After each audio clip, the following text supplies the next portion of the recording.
In 1893, on the edge of Chicago, a city appeared that had never existed before.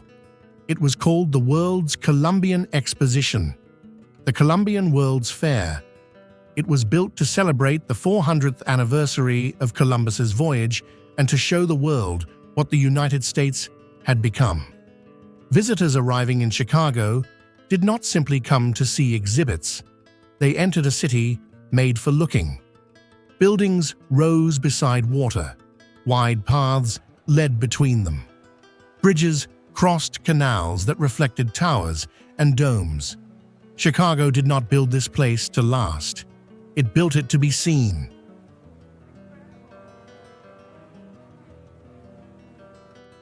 At the center of the Columbian World's Fair was the Court of Honor.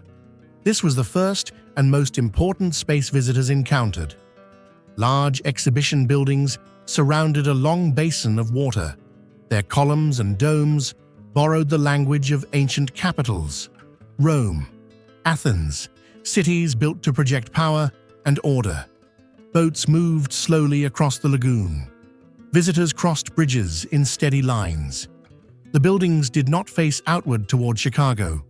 They faced inward, toward the water and toward each other. Here, the fair presented itself not as entertainment, but as a vision of civilization.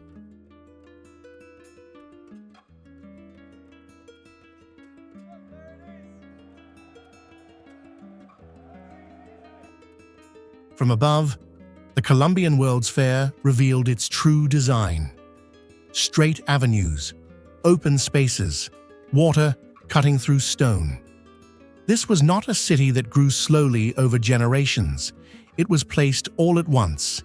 Every building had a position. Every path had a purpose. The fair was not meant to feel like Chicago. It was meant to feel like something new, a capital of the modern age.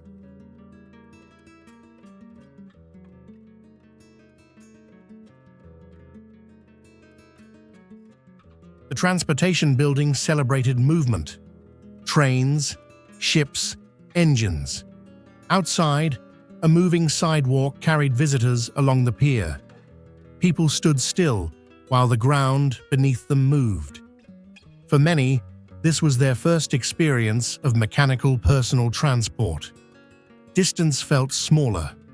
Motion felt effortless. The world seemed closer than it had before. For many visitors, this was not just entertainment. It was proof that modern society believed it could master nature itself. Nearby, inside the anthropology building, something even stranger awaited. Towering above the visitors stood a full-sized replica of a woolly mammoth, a creature from a lost age, while above it stretched the curling arms of a massive octopus suspended in mid-air. The scene felt like a museum of deep time and distant oceans combined into one room. One moment, a visitor could stand before the Russian exhibit, where carved arches and imperial symbols rose like a palace from another continent. Dark wood, gilded crests, and towering ornamentation framed a space meant to suggest the vastness of the Russian Empire itself. Only steps away, Constantinople appeared.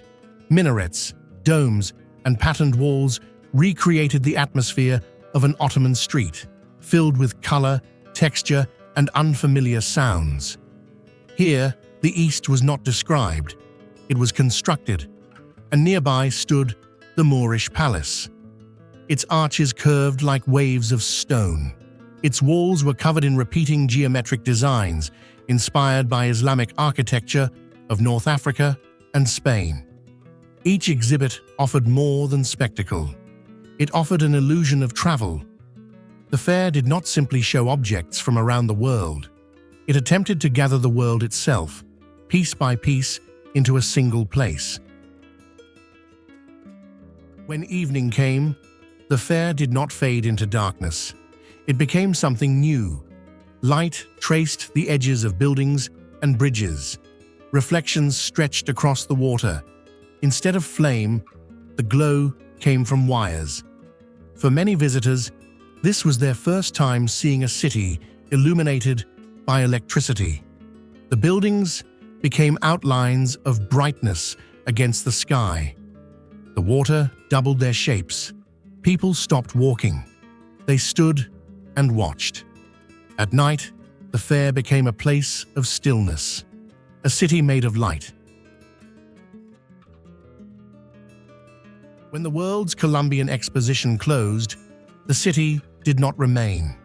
The palaces were dismantled. The great domes came down.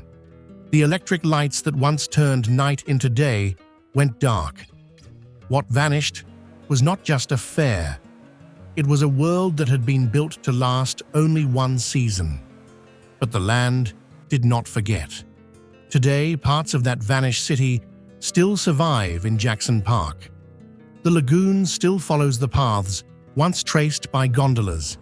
Trees now rise where palaces once stood.